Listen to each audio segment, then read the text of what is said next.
Quero saudar a igreja que está aqui, passo já convosco e os nossos irmãos que estão na internet. E começar hoje o nosso estudo de ministério pessoal. Nosso texto base vai ser a primeira carta de Pedro, no capítulo 4, versículo 10 e 11. Então você pode já deixar aberto. São 2 versículos muito esclarecedores sobre ministério, sobre vocação, sobre dom, irmãos. E a maneira de aplicar. Ele fala tudo nesses 2 versículos. É muito importante para nós. Muito esclarecedor. A gente vai começar por partes. Então, nós vamos ler o versículo 10. 1 Pedro, capítulo 4, verso 10, que diz o seguinte. Cada um exerça o dom que recebeu para servir os outros. Então, é isso que a gente já falou algumas vezes, vamos falar hoje de novo. O teu dom serve para quem? O seu dom não serve para você. Serve para os outros. Os dons dos outros servirão para você. Então, por isso que a gente só vai se realizar pessoalmente, a gente só vai saber colocar o nosso propósito de vida em ação quando a gente serve. Quando a gente coloca o nosso dom à disposição de outros. Nós não somos donos do nosso dom e nem temos direito de enterrá-lo, como na parábola dos talentos. Quem enterra dom é servo infiel, que a palavra falou. Né? Servo mau e infiel. Que enterrou o dom porque foi tão grandemente egoísta e que feriu um princípio espiritual importantíssimo. Deus te coloca um dom para alguém e coloca em alguém para você. Então, Pedro fala aqui, cada um exerce o dom que recebeu para servir os outros, administrando fielmente a graça de Deus em suas múltiplas formas. Esses dons, eles são variados, porque as necessidades também dentro da igreja, no mundo, né, que nós estamos vivendo, as pessoas que estão ao nosso redor têm várias necessidades. E os dons também, eles são, cada um vai suprir um tipo de necessidade. Por isso são vários dons na multiforme graça, nas múltiplas formas, né, da graça de Deus. Todos os membros de uma igreja são dotados de dons e talentos? Todos os membros de uma igreja são dotados? Sim, já aprenderam, né? Graças a Deus. Então, falar assim, não sei lá, será?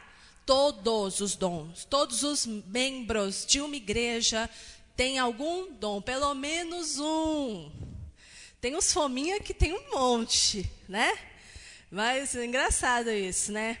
Mas pelo menos um você tem. Dons e talentos. Então você pode falar, não sei se eu tenho dom ou... Tem sim. Saiba que você tem sim. A palavra de Deus acabou de dizer isso. Cada um exerce o seu dom.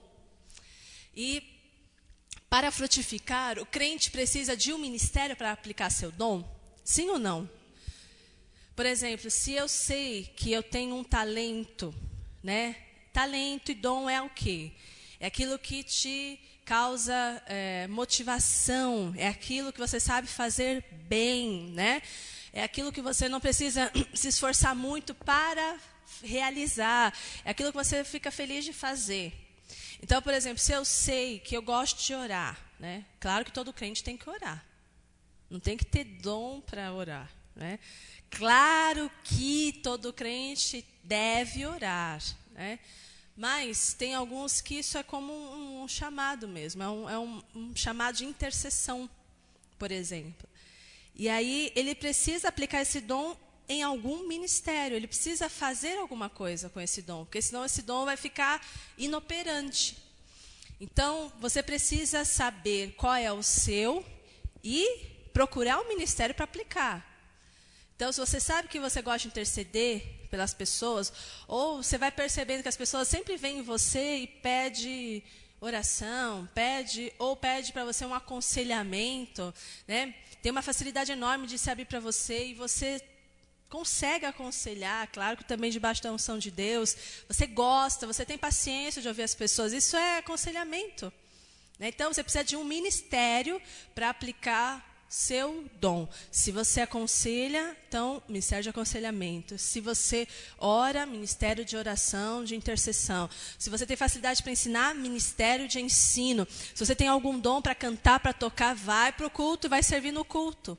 Né? Vai servir nas casas. Coloca o seu dom num ministério, que é a maneira que ele vai frutificar, que o seu dom vai frutificar. Em nossas igrejas, infelizmente, a gente percebe uma triste realidade, né? Porque nós aprendemos aqui sobre comunhão, sobre reciprocidade, sobre a importância da gente amar, da gente acolher, ser acolhido, da gente saudar, da gente perdoar, da gente estar dentro de uma igreja, porque a igreja é o corpo de Cristo na terra e cada um de nós somos membros desse corpo. Não existe uma igreja de um membro só, né? A gente precisa estar numa igreja porque nós precisamos que todos os membros estejam sendo interdependentes. Assim como eu não sou só um olho, eu não sou só um pé, eu não sou só uma cabeça. Já pensou que aberração? Uma vez eu vi uma ilustração interessante. Todo mundo acha olho azul bonito, não acha? Ai, eu queria tanto ter um olho azul. Nossa, olho azul é o máximo, né? Mas agora imagina um olho azul com meu peso. Não vou falar meu peso. Deixa eu falar assim. Imagina um olho azul pesando 55 quilos. Não é? Uma coisa, você olha aqui, você vê aquilo, foge por outro lado, né? Ai, mas é um olho azul. Mas o que adianta ser só um olho azul? O que adianta? Ser só uma cabeleira loira lisa. O que adianta? Que coisa horrorosa isso.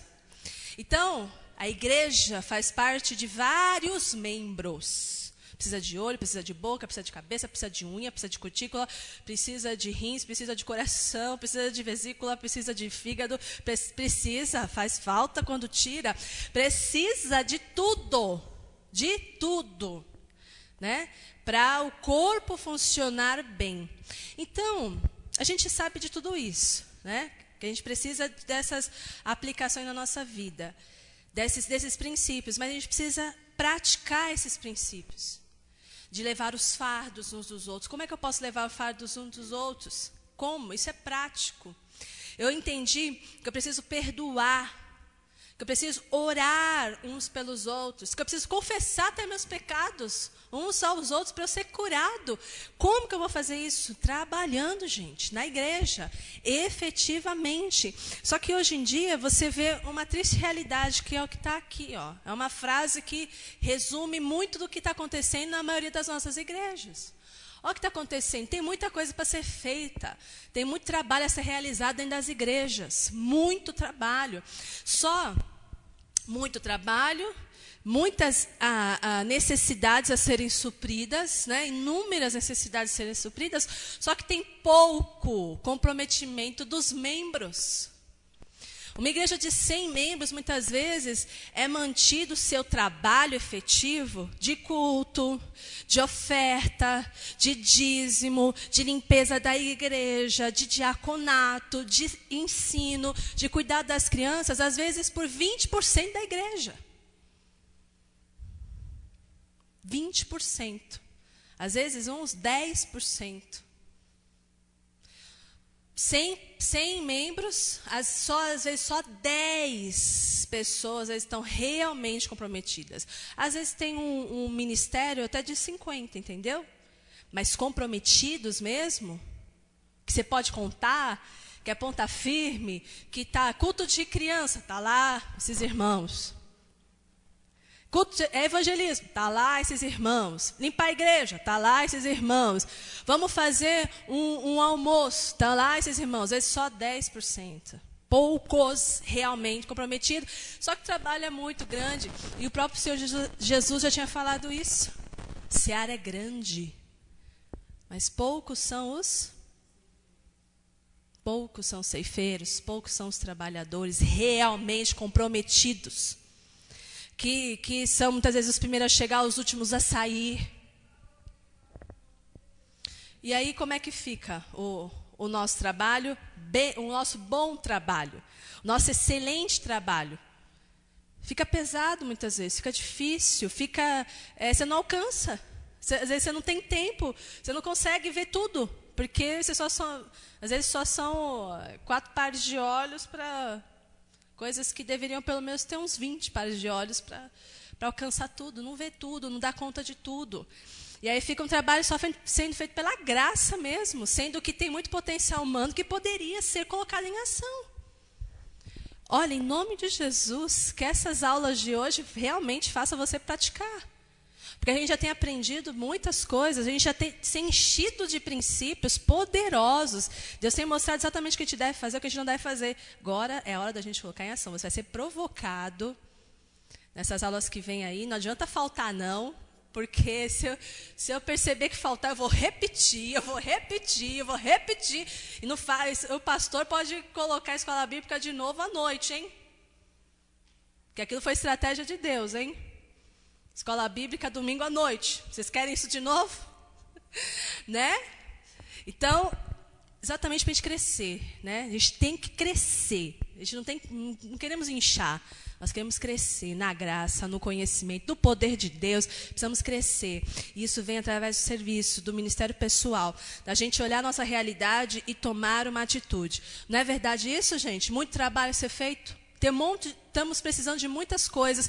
Tem muitas pessoas que entram aqui que precisam de muitas coisas. A gente tem coisas aqui de ordem espiritual que a igreja tem que fazer, mas tem coisas de ordem social. Tem coisas de ordem emocional que os nossos irmãos precisam, que a gente precisa suprir, que a gente deve suprir.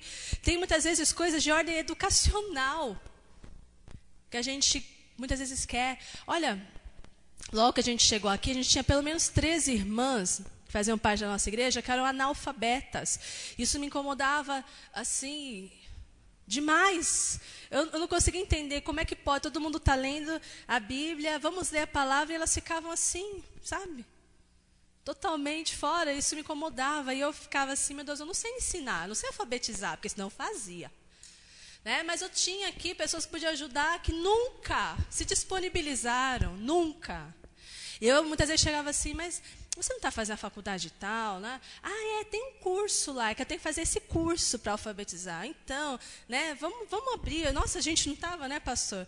Te abre aqui, ó, um lugar, não tinha aqui ainda, um lugar aqui, vamos alfabetizar pelo menos essas 3 irmãs e vamos abrir, vamos colocar uma faixa, vamos trazer gente aqui e vamos ter oportunidade de alfabetizar também usando a Bíblia. Vamos fazer isso. Olha, nunca teve. Nunca teve. E são coisas que a gente precisa de alguém fazer. Eu não sei fazer isso. O pastor não sabe fazer isso. Né? E não quiseram se disponibilizar para isso. Só se pagasse. Né? O trabalho deles muitas vezes era esse. Mas a igreja não ia pagar isso. Era algo de coração para ser feito. Então, essas irmãs depois foram embora e tal. Uma já até faleceu Então, tem muitas necessidades para serem supridas, mas, infelizmente, tem poucos que estão comprometidos. Que a gente possa, pouco a pouco, mudar essa realidade. Né? Olhem essa imagem. O que é isso? O que é isso?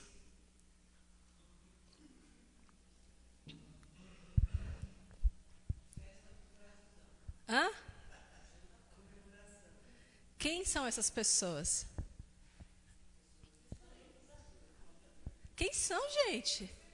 Torcedores, o quê? Da seleção da África? Do Brasil. Você não já colocou, às vezes, ou roupinha, ou pintou sua rua na época de Copa, quando você era criança? Ou adolescente? Não, vocês nunca foram envolvidos, não são patriotas, não? Então, né, tem muita gente que fala assim, o Brasil, se eu pudesse, sabe, eu ia morar em outro país, né? Brasil é ruim, né? Brasil aqui a violência está dominando, os políticos todos não prestam, não tem justiça no Brasil. Se eu pudesse, eu saía daqui, né? E aí põe defeito no Brasil, põe defeito na economia, põe defeito em tudo quanto é canto. Aí chega o período da Copa, né? Mas eu sou brasileira, eu vou torcer. Vamos, Brasil. Vamos acabar com a Argentina, né? Vamos mostrar quem nós somos, tal. Infelizmente, tem pessoas dentro da igreja que agem apenas como meros torcedores. Tem uma definição bem interessante desse Bruce aqui, Shelley, que diz o seguinte, ó: transformamos o trabalho cristão num esporte de espectadores. O limite do envolvimento do membro comum é quase o mesmo do fã de futebol. Grita muito, querendo ensinar como o jogo deveria ser jogado, mas não contribui com nada além de suas críticas. Isso aqui é exagero ou acontece mesmo? Ele está falando assim, envolvimento, eu colocaria comprometimento, né? Porque às vezes a pessoa até se envolve, mas comprometer é mais sério. Com o dos membros comum com o trabalho. É pouco, é pouco. Porque ainda tem muita gente que entra na igreja e acha assim, ó, que o trabalho, a responsabilidade de ser amável, de ser hospitaleiro, de suprir as necessidades, de abençoar, é só do pastor e dos membros do CDL. Entendeu? Os diáconos e as diaconisas têm que ser ágeis, né? Você tem que piscar, ele já está do seu lado, com a caneta, com o papel, com tudo que você precisa, né? Com a água, com seja lá o que for que a pessoa imaginar que o diácono tem que suprir, né? Cuidar do seu filho, da educação para o seu filho, aguentar a malcriação do seu filho, né? Porque às vezes tem os pais que não dão educação, a criança parece um monstrinho, e o diácono e a diaconisa que se vire. E tem que se virar, e tem que fazer esse menino ficar quieto, que eu quero cultuar, né? Porque senão o diácono e a diaconisa não são hábeis, não são cheios do Espírito Santo, não são nada. E o pastor que tem que fazer, e todo mundo tem que fazer tudo, eu tenho que ser servido. Tem muita gente que acha que é entrar, receber, dar nota, se foi bom, não foi bom o tratamento, se foi bom, se não foi a boa palavra, se a igreja estava muito quente, se a igreja estava muito fria, se esses louvores aí não senti, não chorei, não me alegrei, não gosto dessas músicas, que o pastor canta sempre essas músicas, por que não canta da rádio, por que não sei o quê? Ou hoje o louvor está meio depressivo, os pastores só querem que a gente cante música de adoração, ai, que coisa! Está muito alto isso? Ou está muito baixo, eu não consigo entender? Ou o pastor está falando muito rápido? Ou o ministro está atrapalhando, está fazendo as coisas tudo do jeito que eu não gosto? Como se o culto, não só o culto, mas o trabalho de uma igreja estivesse apenas sendo colocado diante das pessoas para elas avaliarem se gosta, se não gosta. Entendeu? Se eu faria de outro jeito, está errado isso. Até ímpio, que nunca entrou numa igreja, não sabe nem nada de Deus, nem da obra, quer palpitar. Não é? Na sua família não tem esses? Que palpitam, que falam como que o pastor deveria fazer as coisas, que o pastor não deveria falar aquilo, ou deveria falar aquilo outro, não sabe nada.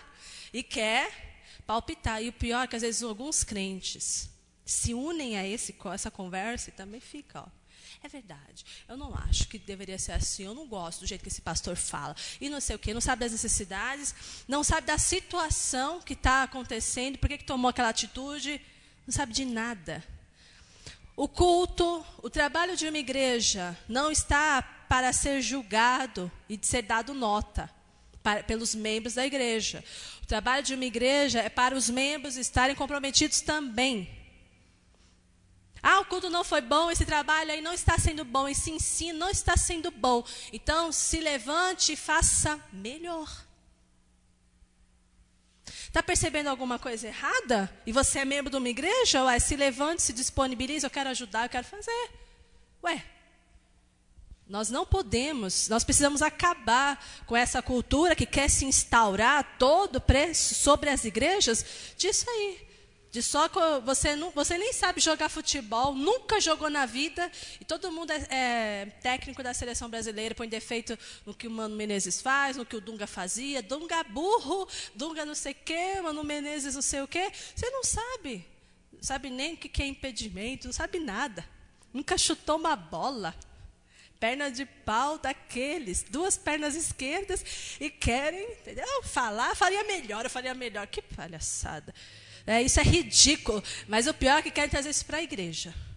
Nunca trabalhou, nunca fez, né? Nunca pôs a mão na massa, nunca lidou com as coisas espirituais e quer falar. A gente não está precisando de críticas, né? Destrutivas. Né? A gente está precisando de ajuda, de gente com o coração disponível, de pessoas que têm sugestões do que fazer melhor e ajudam a fazer. Né? Não podemos ser meros espectadores. Cada um exerça o dom que recebeu para servir os outros. Então, vamos estudar esse versículo por partes, né? Então, vamos ver alguns exemplos aqui de dons. Qual que seria esse dom aqui que a pessoa tem? Intercessão, orar, né? Aquele ali, de ensinar. O outro? Aonde se aplica isso? No culto, nos cultos nos lares, no evangelismo, no ensino, muitas vezes. Você vai ensinar as crianças, assim, é tão bom quando alguém sabe tocar e assim, acrescenta ao culto infantil, né? Não sei tocar, mas eu sei cantar. Tem gente que sabe cantar tão bem que praticamente é uma orquestra na voz, né? Tem gente que é assim. Então, poxa, põe isso aí é a favor da obra de Deus. Isso é tão maravilhoso, né? Faz tanta diferença. O outro. Mas está ensinando quem? Tem que ter um jeitinho com criança, não tem? Todo especial, né? Precisa ter um dom específico com as crianças, né? E criança é um negócio tão maravilhoso porque eles dão uma recompensa tão boa. Né? Quando você cuida com amor e tudo, os filhos naturais e os filhos espirituais, crianças assim, esses filhinhos sabem recompensar, que é uma beleza. Dão trabalho, né?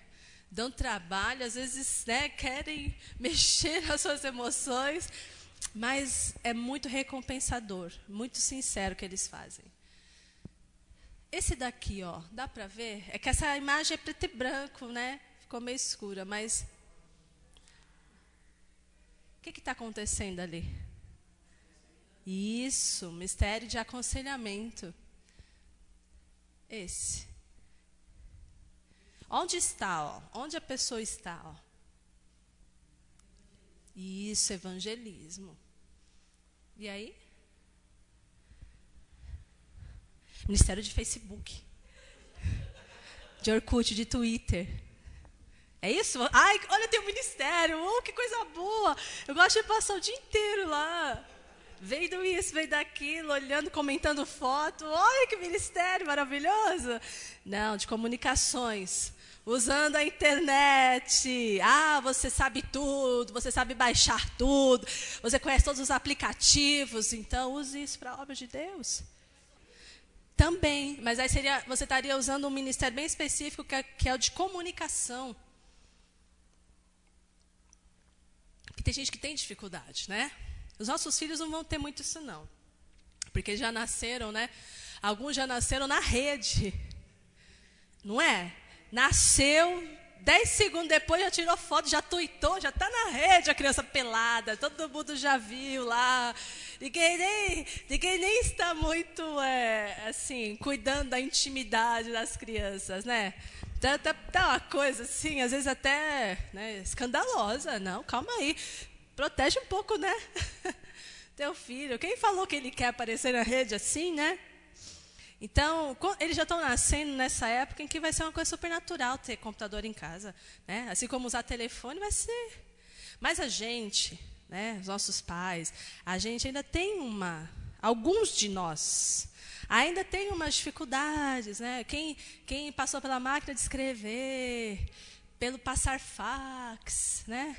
Essas coisas todas. Não, ainda, como é que era aquela coisa que nossas professoras... mimeógrafo, né? A gente passou por tudo isso, né? A nossa igreja tinha ainda retroprojetor, as melhores igrejas, né? Depois que a coisa foi avançando. Então, a gente tem uma certa dificuldade nisso. Tem outros que não. Então, eles sabem tirar daquela máquina, né, todos os recursos possíveis e imagináveis, né? Então, usa isso para a obra. E, nossa, as coisas de slides, é verdade. Né? Aí, no máximo, ver aquilo, ter aula com aquilo, era demais. Né? Nossos filhos, é mais rápido com isso daí. Vitrola, imagina. Né? Então, as pessoas que têm essa facilidade, é um ministério. Né? Deve colocar em favor da obra. Já que a gente está falando de ministério pessoal, a gente entende, então, esse princípio espiritual, que é o chamado sacerdócio universal dos crentes. Eu e você, todos nós que nascemos da família de Deus, temos a responsabilidade de trabalhar para o Senhor, de servir ao Senhor. E quando a gente serve ao Senhor, a gente está servindo automaticamente as pessoas, os outros. Então, ninguém crente pode falar que não tem nenhum chamado, que não tem nenhum dom e que pode apenas cruzar os braços e só receber. Não. Todos os crentes são sacerdotes em Cristo Jesus. Tem que trabalhar, tem que frutificar, tem que gerar outra ovelha, tem que dar fruto, porque a palavra não fala que se nós não dermos frutos, uma árvore que não produz frutos, qual é o fim dela? É lançada ao fogo. Não produz, é inútil. Então, no reino de Deus, não tem isso para nós, não. De achar que o outro faça. Existe o sacerdócio universal dos crentes. Vejam só. Todos os crentes foram chamados por Deus para serem sacerdotes. Não há privilégios quanto aos seus cargos, mas sim quanto à maneira que cada um servirá o outro. Então, não é porque um é pastor, o outro é cantor, o outro é maestro, o outro é um psicopedagogo e ensina as crianças, e é o coordenador regional, nacional, estadual de ensino, que ele é maior e que ele é o responsável por fazer tudo na área de ensino. Cada um de nós, naquilo que nós sabemos fazer de melhor, temos a responsabilidade de multiplicar esse nosso talento. Segundo guardadas as devidas proporções, a gente tem que multiplicar isso. Né? E não é porque o outro faz, o outro tem mais entendimento do que eu, nada disso. Cada um, segundo a sua maneira, é responsável por fazer o seu dom frutificar. Porque Deus colocou em nós, mas nós temos nosso potencial humano para fazer ele frutificar. Fala assim, mas Deus não me deu unção. Não, Deus deu a unção, Deus deu o dom, Deus opera em nós tanto querer quanto efetuar. Mas caramba, cadê o nosso potencial? Não vamos fazer nada? Deus deu inteligência para a gente, Deus está aumentando nosso entendimento, Deus dá sabedoria para a gente quando a gente pede. E aí, o que vamos fazer com tudo isso? Recebemos unção, recebemos entendimento, recebemos sabedoria, a palavra de Deus está dentro de nós, o Espírito Santo nos ajuda, nos ensina todas as coisas, e cadê a hora de colocar isso em prática? Entra aí teu potencial. Aquilo que Deus colocou na sua mão, você é responsável por fazer isso crescer, por fazer isso alcançar mais vidas do que você puder alcançar, começando pela tua casa, pelos seus parentes, pela tua igreja, pela tua vizinhança, e aí vai, aí meu filho, é até os confins da terra. Se é bom de computador, vai até os confins da terra.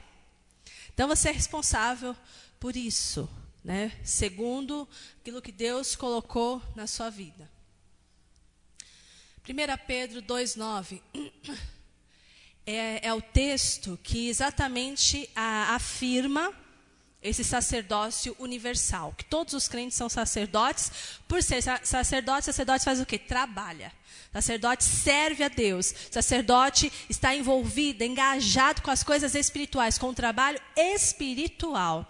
E aí diz a palavra: vós, porém, são geração eleita, sacerdócio real, nação santa, povo exclusivo de Deus, para anunciar as grandezas daquele que o chamou das trevas para a sua maravilhosa luz. Além disso tudo ser muito lindo, é muito privilégio, é uma honra ser povo exclusivo de Deus, é uma honra sair, ter sido tirado por Deus das trevas e levado para a sua maravilhosa luz. É uma honra ser sacerdote, sermos reis, sacerdócio real, né?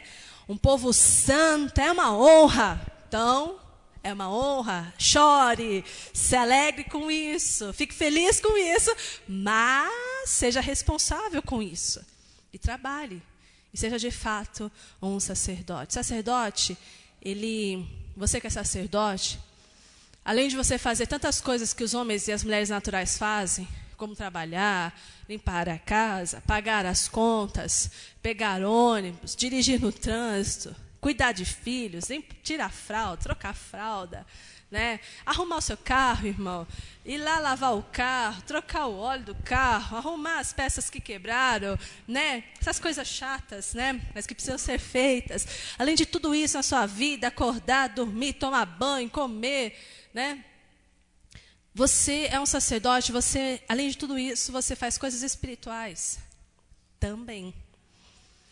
Então, alguém na sua casa está doente, você percebe que precisa levar no médico, teu filho no médico, mas o sacerdote, ele ora também.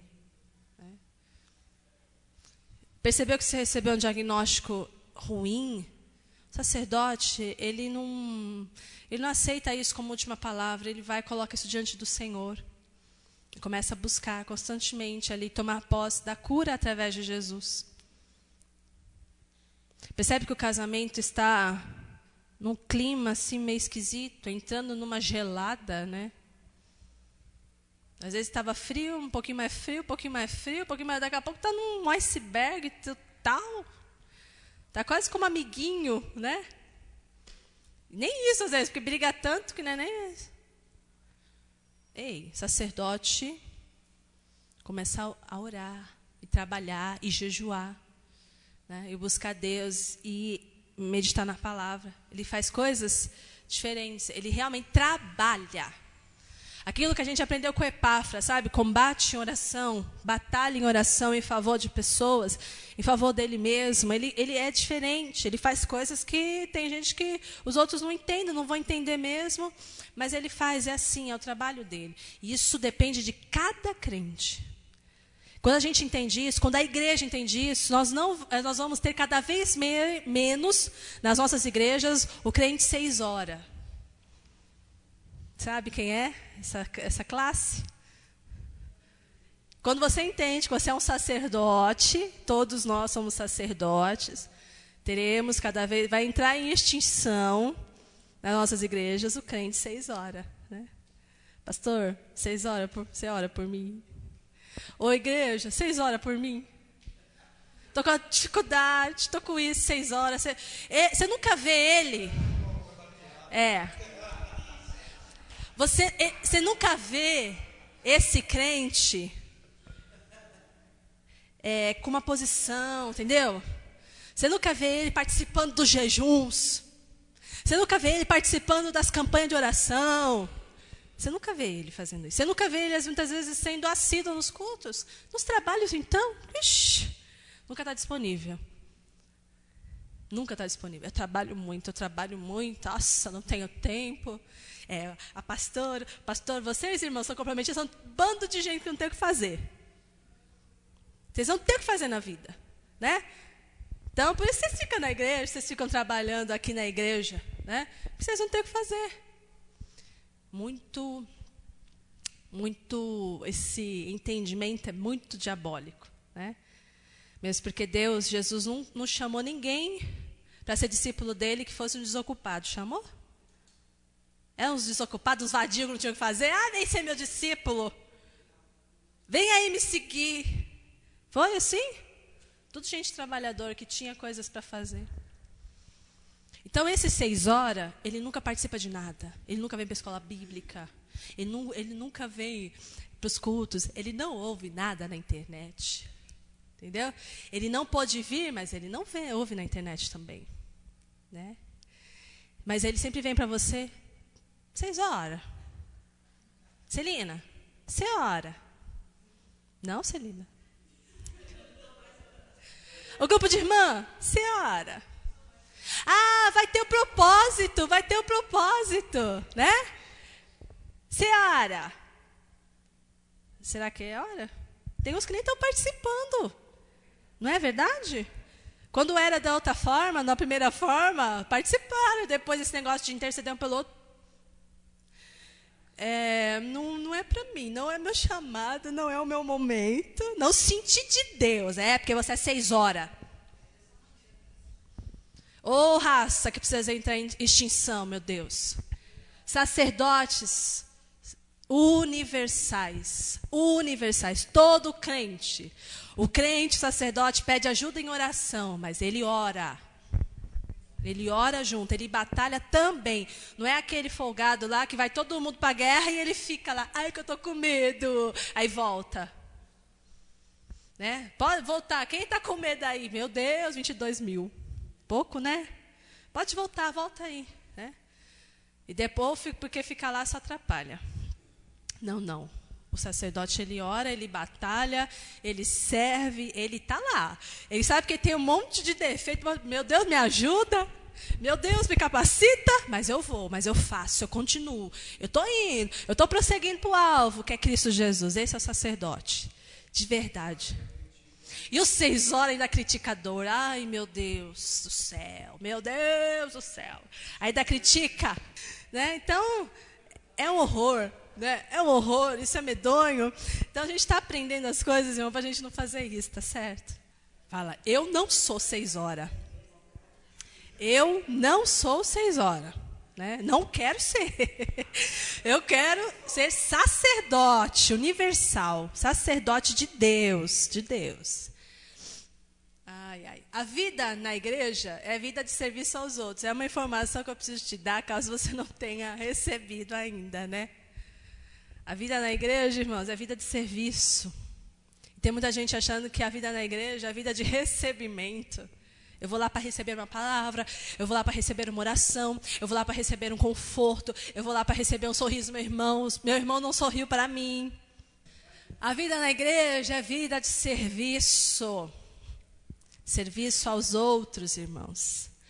Marcos 10, 45, olha só, pois o próprio Filho do Homem não veio para ser servido, mas para servir e dar a sua vida em resgate de muitos. Se o próprio Senhor Jesus não exigiu ser servido em nenhum momento ele exigiu ser servido, ao contrário, pelas atitudes de Cristo, você só vê ele servindo.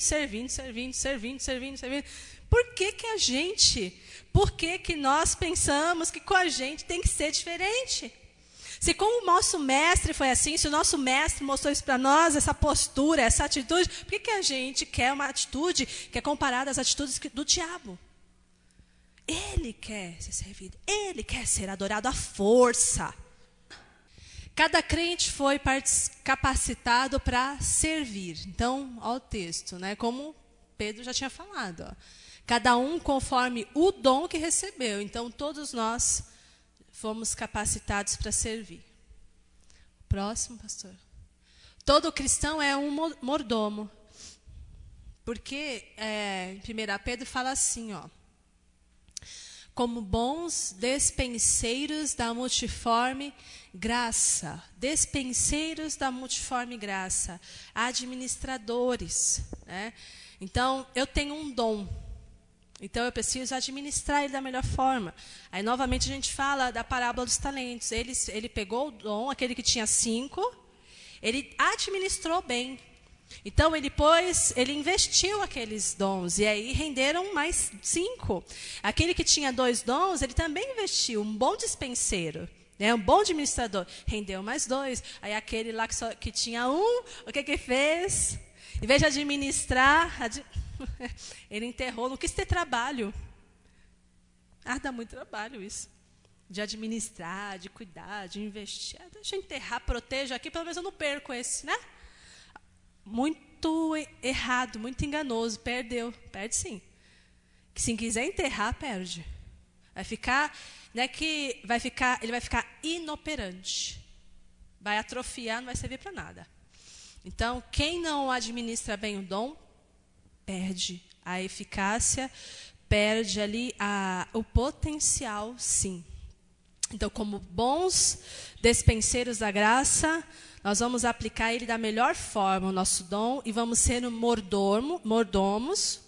Mordomas, será que existe essa palavra? Né? Boas administradoras da graça de Deus também, mas fiéis, porque 1 Coríntios 4:1 fala isso. Vamos abrir lá? 1 Coríntios 4, versículo 1 e 2. Que os homens nos considerem como ministros de Deus, de Cristo, e despenseiros dos ministérios de Deus. Olha que bonito esse texto. Ó. Homens, ministros de Cristo e administradores, né, mordomos dos mistérios de Deus. Além disso, requer-se nos despenseiros que cada um se ache fiel. Porque tem uns que administram, né? Querem multiplicar os dons, mas de uma forma, muitas vezes, estranha, né? Ó Deus, eu quero fazer essa igreja crescer, vai crescer essa igreja, mas às vezes não com muita fidelidade. Aí não se usa os recursos de Deus, aí ele quer usar os recursos humanos, às vezes até do diabo. Até do diabo, às vezes ele quer usar. Aquela moça que ficava atrás de Paulo e Silas, falando assim, olha, eles são filhos do Deus Altíssimo, eles são servos do Deus Altíssimo. Eu fiquei pensando, será que uma das coisas que Paulo não fez para expulsar o demônio é porque ela estava fazendo propaganda deles? Ele falou, não quero propaganda do diabo. Então, para com isso. Não tá legal isso. Não fale isso, porque era um espírito de adivinhação falando aquilo. Então, eu falei assim, mas está fazendo propaganda da gente. Mas essa propaganda está vindo do diabo? Não quero. Então, tem recursos que às vezes as pessoas querem colocar dentro da igreja. Às vezes não são os recursos que Deus deu. E às vezes a pessoa fala assim, mas o fim vai ser bom. Mas é para uma boa causa. Então, se assim, não, os fins não justificam os meios. Não, gente. Então, o dispenseiro ele tem que administrar as coisas de Deus, mas com fidelidade. Ou seja, fazendo as coisas de acordo com o que o seu Senhor te mostra que é o correto. Segundo a norma, a regra que a palavra de Deus nos mostra em todas as coisas. Senão não vai ser legal, não vai servir. Não vamos ser considerados dispenseiros fiéis. Aparentemente para o mundo até eficazes, mas não fiéis. E para Deus, a gente precisa mostrar uma fidelidade, né, completa, integral. A graça, como a gente viu, ela é multiforme. Deus dá dons de várias formas para suprir as várias necessidades que nós temos. Por isso que a graça de Deus, ela é chamada de multiforme, porque ela pode ser operada de diversas maneiras. De diversas. Por exemplo, para a graça de Deus chegar numa pessoa e alcançar um perdido, essa graça pode se manifestar de várias formas. Ela pode se manifestar quando um servo de Deus chega até essa pessoa e aconselha. Ou ela pode chegar para essa pessoa através de uma mensagem que ela ouve, porque outro deu e ela ouve uma mensagem. Às vezes a graça de Deus pode chegar para ela através de uma oração feita por um abraço muito forte e uma oração. A graça de Deus pode chegar na vida de uma pessoa, ela se converter, porque ela participou de uma escola bíblica. Acontece. Então, a maneira pela qual a graça vai se manifestar podem ser inúmeras. Inúmeras. E a gente deve estar sensível ao que Deus quer fazer. a forma que Deus quer operar. Por isso que é tão importante que todos os membros estejam colocando todos os dons em ação. Toda a igreja se dispõe e aí Deus escolhe como Ele vai fazer. Não é melhor assim? O Espírito Santo vai usar da maneira que lhe aprouver. E por isso que a gente não pode chegar a achar que as coisas de Deus são engessadas, né? Eu vou fazer desse jeito, eu começo o culto assim, faço assim, faço assim, faço assim, termino assim. E assim, e o apelo assim, e aceita Jesus assim, sim, sim, sim. Desse jeito. De repente a pessoa não vai aceitar Jesus naquele dia, porque ficou com vergonha, porque sei lá o quê. Eu mesma, se o pastor que pregou no dia que eu me converti tivesse olhado para mim, ele tinha achado que a mensagem dele não foi boa, e não foi vã. E foi vã. Porque ele fez o apelo, depois o pastor Jonas falou, quem vai se batizar, domingo que vem, tal, vem aqui e tal. E eu fiquei lá, não levantei. Porque eu fiquei com vergonha, era a primeira vez que eu estava na igreja. Eu nem conhecia ninguém, nem nada. Aí como é que eu vou levantar? Mas eu já tinha decidido no meu coração. E eu ia manifestar o meu desejo particularmente após. Mas não na hora do culto. Então, mas tinha chegado, a graça de Deus tinha se manifestado na minha vida, entendeu? Às vezes uma pessoa vai vir a primeira vez, uma segunda vez, só na terceira que ela vai conseguir, ela já decidiu, mas que ela vai conseguir realmente sentir a vontade para confessar publicamente. E aí na semana seguinte eu estava me batizando e confessando Jesus publicamente sem nenhum medo, sem nenhuma dificuldade, sem nenhuma timidez, sem nada, entendeu? Mas a gente não pode achar que as coisas de Deus vão acontecer só daquele jeito. Que Deus só faz desse jeito. Isso Deus não faz. Isso Deus faz. Não, isso Deus não faz. Tem que tomar muito cuidado com isso. Nas maneiras de Deus se manifestar. Claro que eu não estou colocando as doutrinas, não estou falando nada disso. Estou falando muitas vezes das maneiras que Deus vai tocando numa pessoa para ela se converter, para ela ser livre, na maneira que Deus vai fazendo. É isso que é a multiforme graça de Deus, dele se manifestar. Não dele ensinar, porque o que ele ensinou, o que ele já mostrou aqui não muda, no sentido de conceitos, mas existem algumas manifestações. Por exemplo, quando a gente estava, eu e o pastor, eu estava grávida da Ana, nos últimos meses da gestação, a gente estava passando muitas dificuldades no nosso trabalho, muitas mesmo, muitas dificuldades financeiras, muito calote, muita pressão de funcionário. Os funcionários que a gente tinha eram mais de 30 e eles começaram a querer fazer motim lá. E nós dois tínhamos que resolver isso sozinhos, uma pressão tremenda. E aí um dia a gente estava em casa, num sábado à tarde. E assim, a gente estava abatido, a gente estava cansado, desgastado, preocupados, estressados, tudo. E aí a gente estava deitado na cama, era um dia de calor, Estava um dia bonito, aí a gente estava deitado, assim, olhando para o nada. Deitados na cama, olhando para o nada, assim. E depois a gente tinha conversado bastante, até hoje a gente faz muito, a gente conversa muito, muito, muito, né? Aí depois a gente falou assim, não sei exatamente o que a gente falou, mas a gente tinha chegado no consenso assim de, Deus vai cuidar da gente, vamos procurar descansar no Senhor, vamos tentar, E aí, a gente estava assim, totalmente entregue, sabe?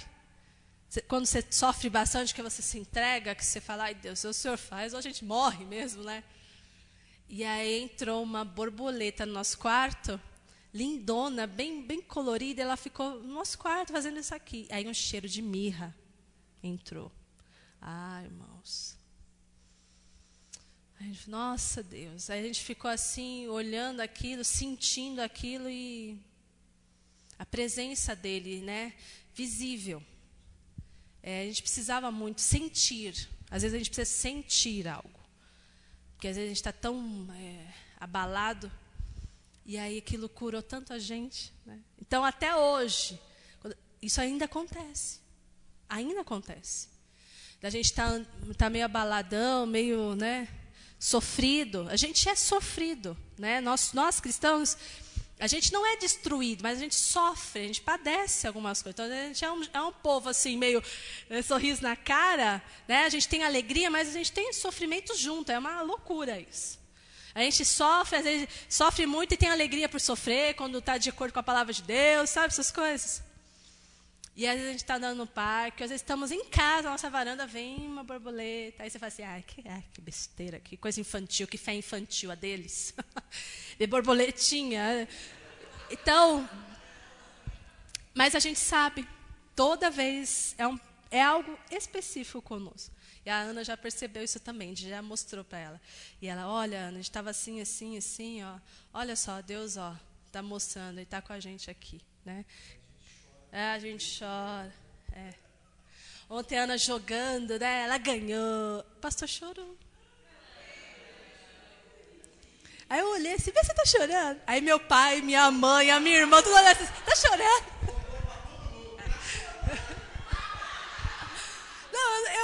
Eu não estava esperando, eu olhei, está chorando. Sabe? Eu fico feliz, ó. Só minha filha está tão feliz, eu fico feliz. Né? Então, sabe dessas coisas também, né? Acontece na vida dos nossos filhos, né, irmãos? Deus opera também na vidinha deles, claro, né? E a Ana era um negócio que ela queria tanto, a Ana é esportista, né? A gente estava brincando que eu acho que isso é do meu pai, né, amor? Que meu pai... ele super torcendo, assim, né? Vai. Aí a goleira dela meio ruim, tá, gente? Nossa, tá... O time delas era bom, né? Mas a goleira ruim, judiação, ruim. Aí meu pai assim, goleira, vai goleira, vai goleira, vai goleira. Falei, calma, pai, leva mais na moral aí, né? Nossa, menina aí, vai menina. Também tá jogando de óculos, né? Nem tirou o óculos, eu fiquei preocupada, você também leva uma bolada no rosto, né? Jogando de óculos. Aí, ele assim, super... E a Ana é esportista e competitiva. Não gosta de perder. Se ela perde, ela emburra. Então, o negócio tem que tratar. Ana, para com isso. Ana, se divirta. Né? Senão fica uma coisa chata, fica ruim, né? Nós estávamos brincando no Xbox, né? Que muito legal um joguinho lá, tô meio dolorida. E aí, a gente estava no hipismo, né? Tá. Aí a Ana, quero jogar. Aí a gente, olha, Ana, faz assim. Eu não sei fazer isso. Você também fica falando para fazer. Eu não sei. Começou a ficar brava, porque ela já quer ganhar na primeira vez que ela joga. Né? Enfim, era uma coisa que ela queria muito e não dava para nós fazermos naquele momento. E a gente entendeu que foi algo de Deus mesmo para ela. Falou, filha, tá vendo? Ó, como Deus conhece assim os seus desejos, né? É algo que para alguns é tão assim sem significância, mas ela queria tanto. E ela entendeu também que foi algo que Deus colocou no coração do professor para chamar, para ela estar com as amigas dela, para ela experimentar isso, né? E deu tudo certo, foi tudo uma bênção. Ainda ganhou medalha de ouro depois, ainda um jogo já ganha medalha. Eu nunca tinha visto isso, né? Então, assim como Deus conhece as coisas que passam no nosso coração, conhece dos nossos filhos, e a gente, essa família aqui, ela tem alguns sinais, algumas coisas que... Você chora aí, chora, ri com algumas coisas, só a gente que sabe, porque é a multiforme graça de Deus se manifestando. Então, assim como tem coisas que Deus vai manifestar, que só você vai entender, não estranhe, não. Se ninguém entender isso, não importa. A graça de Deus é multiforme. Ele faz do jeito que Ele quiser e você entende. E é muito bom isso. É maravilhoso. O objetivo da comunicação dos dons dos crentes é para a glória de Deus. Porque, olha só, vamos lá voltar para 1 Pedro 4. 1 Pedro 4, verso 10. Vamos ver o que a gente já estudou aqui, ó. Cada um administre aos outros o dom como recebeu, como bons dispenseiros da multiforme graça de Deus. Se alguém falar, fale segundo as palavras de Deus. Se alguém administrar, administre segundo o poder que Deus dá, para que em tudo Deus seja glorificado por Jesus Cristo, a quem pertence a glória e o poder para todos sempre. O dom que Deus colocou na sua vida o fim dele é para ter esse efeito. Que o Senhor seja visto na tua vida, que o Senhor seja glorificado.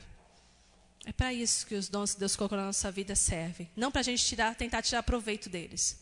Entendeu? Eu só vou lá ensinar se me pagarem. Eu só vou lá pregar se me pagarem. Eu só vou fazer isso se me pagarem.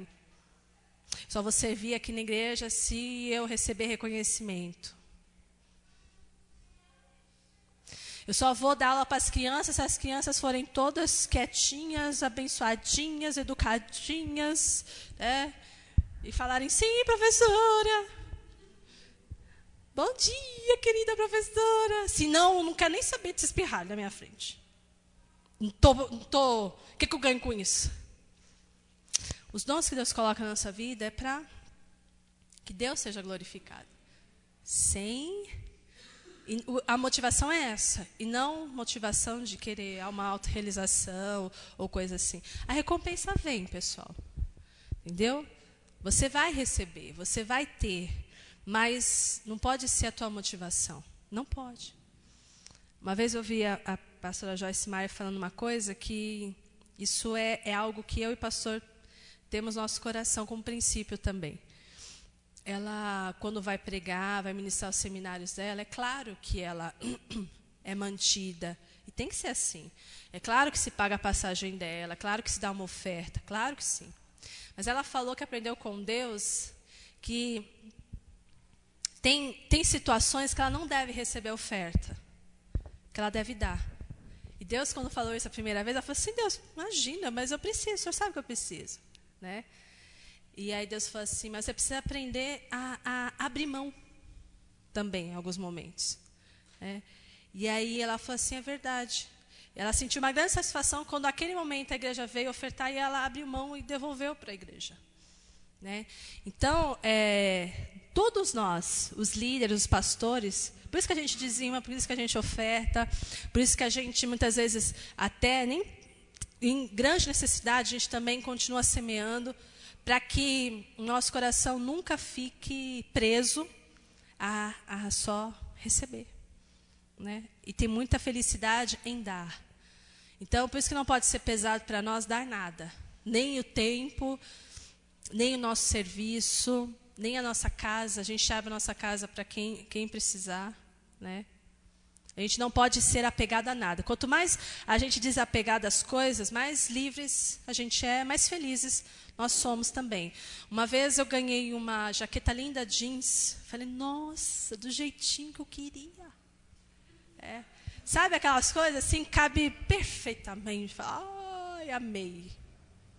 Aí o Senhor falou assim, só que eu dei isso para você dar para alguém. Eu falei, Deus, como assim? Você sabe que a minha jaqueta preta tá zoada, tá desbotada, tá... Aí a providência, eu sei que isso é a tua provisão, a tua providência. E aí Deus falou assim, não. Essa agora não, você vai ter outras, essa agora não. Essa é para fulana de tal. Falou o nome e tudo. Eu falei, Senhor, tudo bem. Dei. Ficou melhor nela do que em mim. E quando eu dei, só quando eu dei, é que eu fiquei totalmente satisfeita. Então, às vezes, eu não tenho financeiramente falando, mas às vezes tem coisas que eu ganho. E Deus fala, olha, aqui, ali, aqui, ali. E vira e mexe também, eu ganho coisas que às vezes eu estava no meu coração que eu queria ter e eu não achei nada. Daí o pastor me deu uma pasta bonita, aquela ali, ó. Falei, bem, eu quero uma pasta, né, para colocar minhas coisas, tal. Agora, guardar meus livros, as apostilas, né. Não vou entregar as coisas todas amassadas dentro da Bíblia. Olha que coisa. Dobra e tal, dentro da Bíblia. Não, eu quero uma pasta, né. E procurava, não achava, até que ele achou. Aí, já estava na loja mesmo. Aí eu falei, deixa eu ver um cinto. Aí nada legal. Não estava nada do meu agrado, nada legal. Né? Isso foi na sexta, uma sexta-feira. Aí, eu estava bem naqueles sítios de promoção e tudo lá. Eu falei, não, mas não tá bom isso. Não deu, não é? Aí, no domingo, Dia das Mães, a Camila me deu um bonito de... Aí, já coloquei do domingo, aqui eu já coloquei. Falei, ai, que legal. Amei, do jeito que eu queria. Eu queria ou marrom ou preto. Ela me deu marrom. Aí, quando chegou na quinta, ela me deu o preto também. Eu falei, oh, Deus, isso é de Deus, essas coisas. Então, nessas pequenas coisas, né? Nas grandes coisas. Só que você, para receber, você tem que dar, né? Você tem que aprender a dar. Tem que aprender a ser desprendido, né? Queria um perfume, a Ari me deu um perfume no dia do meu aniversário. Né? Super gostoso. Já está acabando, Ari, já, de tanto que eu uso. Né? Não é uma indireta. Né? Então, às vezes você quer comer uma coisinha diferente... Aí chegou quinta-feira aqui, quinta ou terça, amor, a Sueli tinha deixado uma tortinha de legumes, estava quentinha. Eu falei, nossa, eu queria comer uma coisa diferente. Né? Aí ela deixou lá. A Solange, quantas vezes manda bolo de goiabada para nós, assim. Aí, aquele domingo eu não fiz o almoço, aí é a sobremesa que ela mandou de goiabada. Né? As batatas, as empadinhas que ela faz, a farofa de couve, com as coisas ali maravilhosas. Então, tantas coisas assim que Deus... Não, aí foi culpa minha. Camila mandou uns filé de melusa com batata e tal. Aí eu não tinha entendido se era só para esquentar. Tá? Não, tinha que pôr no forno. Mas nós comemos sushi. Tava ótimo. Aí depois ela falou, pastora, colocou no forno. Eu falei, eu não esquentei. Tava cru. Tava nada. Aí depois, sobrou, fui colocar no forno, ficou o mesmo gosto, ficou... É o cuidado de Deus. É o cuidado de Deus com a gente, não é? Deus não tem esse cuidado, tem cuidado com vocês também. Imagina, eu já comi sushi, ó, maravilha. Como é que eu vou aprender a semear? Como a jaqueta, por exemplo. Como é que eu vou... semear se eu não tinha na minha mão. Aí Deus me dá a semente, né? Não era para eu comer a semente. Era uma semente aquilo. Né? Quem gosta de abacate aqui? E a semente? Ai, que delícia! Essa semente de abacate. Ai, que delícia! As sementes do mamão. Ai, que gostoso. Não, semente é para semear, não é para comer. Né? Você come a polpa. A semente você semeia. Então, mas como é que eu ia aprender como é gostoso isso, como é importante, como é libertador se eu não tinha? Né?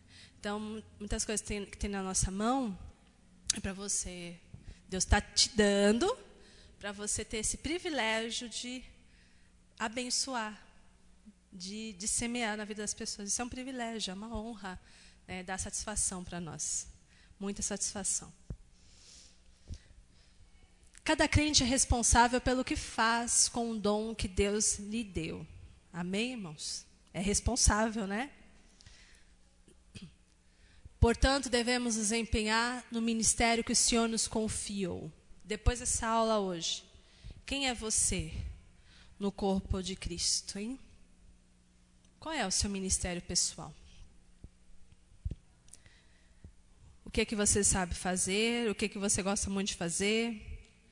Você gosta de orar? Você gosta de evangelizar?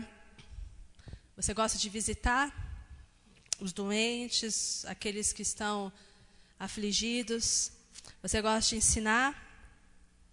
Você tem dons que são úteis no culto, no ministério do culto? Você tem dons para mexer com o computador, né? Com as comunicações, você tem esse dom? Você tem o dom de aconselhar as pessoas? Você tem o dom da palavra, né? Qual é o seu dom? Qual é o ministério que você tem que entrar urgentemente? Aqui na igreja. O campo tá grande, hein? Tem muita coisa para ser feita. Aonde que você vai entrar aí, hein? Eu sou bom administrador. Então vamos aí. Vamos trabalhar na administração da igreja. Vamos pôr em ordem as coisas aí, dentro da igreja. Você sabe mexer com isso? Gosta de mexer com isso? Você tem um monte de ideia? Então traz. Traz e começa a colocar em prática. Traz para o pastor, fala e mãos à obra. Né? O que você sabe fazer? Todos nós somos chamados. Todos nós somos capacitados para fazer. Quem é você? Quem é você no corpo de Cristo? Qual é o ministério que você deve entrar e trabalhar? Já sabe? Já sabe? Alguns aqui já trabalham no ministério. Como é que está o seu trabalho no ministério? Você está feliz com o que você está fazendo? Sim, pessoal. É importante que você esteja feliz, contente, porque Deus não fica feliz se ver que você está fazendo uma coisa como um fardo. Né? Deus quer que você se realize. Então, que fique de reflexão isso. Para domingo à noite aqui já tem uma atitude aí, já quem está servindo, servir melhor. Se percebe que tem um outro dom, coloque em prática também. Sabe, eu vou trabalhar aqui e aqui também. Eu vou oferecer tudo para o Senhor. Para o Senhor. Porque Ele merece. Né? Porque Ele merece. Porque às vezes as pessoas falam assim, mas eu vou fazer para Deus, não para o homem. Se está fazendo para Deus, está fazendo para o homem, irmãos. Você está abençoando as pessoas que estão ao seu redor. Entendeu? Se você confia que as pessoas que estão aqui à frente dessa igreja são pessoas de Deus, ajude. Ajude. Sabe? Não tem nada de mal em ajudar. Fale, esteja, participe, né? Colabore. E aí, só quem tem a ganhar é a igreja de Cristo. É o corpo de Cristo. É o evangelho. É o testemunho que a gente dá. Para as pessoas que estão aqui, para as pessoas que estão chegando, para as pessoas que vão chegar, para os nossos vizinhos. Só temos a ganhar quando se vê, porque isso é contagiante. E todo mundo percebe. Quando há uma equipe que trabalha com afinco, com amor, com sintonia, com unidade, né? Todo mundo percebe quando há um ambiente de respeito, um ambiente de realmente se importar com o irmão. Todo mundo percebe isso é contagiante. Todo mundo percebe também quando há um ambiente onde as coisas são feitas meio relaxadamente.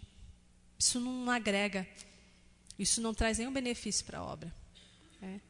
Então, vamos tomar consciência de quem somos e praticar isso. Né? Não deixa para amanhã, não. Não deixa para amanhã, não. Começa hoje. Amém? Senhor, eu quero te entregar essa aula. Quero te agradecer pelos meus irmãos que estiveram aqui na igreja, os meus irmãos que estão ouvindo, vão ouvir pela internet. Eu quero, Pai, te pedir, Espírito Santo, que o Senhor fale mais ainda ao coração de cada um. Eu entreguei, Senhor, a palavra da forma como o Senhor colocou no meu coração, mas eu creio que entra agora o ministério do Espírito Santo, que convence, que constrange, que capacita, que faz aquele que está caído se levantar. E que vai fazer com que as pessoas que estão ouvindo, Deus, possam tomar uma atitude de mudança, uma atitude de uma entrega maior, uma atitude de colocar o seu dom em ação através dos ministérios. E assim, Senhor, como eles vão desfrutar de uma imensa alegria que eles nunca tinham experimentado antes. Porque é feliz quem dá. Realmente, esse é um princípio tremendo, maravilhoso, Pai. Que só aqueles que servem com alegria é que sabem. E eu quero que mais pessoas saibam disso. Eu quero que mais irmãos meus, mais membros dessa igreja, vivam isso, Pai. Em nome de Jesus, Espírito de Deus, eu te peço que o Senhor esteja fazendo essa obra no coração dos meus irmãos. E que essa palavra tenha chegado em corações preparados, em corações férteis, para que produzam muitos frutos. E que esses frutos de mudança, esses frutos de atitude, esses frutos de se colocar à disposição do teu reino, Deus, se tornem abundantes e esses frutos permaneçam, para que o seu nome seja glorificado, Pai, para que a sua obra seja honrada e para que o nosso trabalho como igreja seja feito e realizado da melhor forma, Deus, com eficácia, com competência, com alegria, com muito amor, Pai, em nome de Jesus. Amém.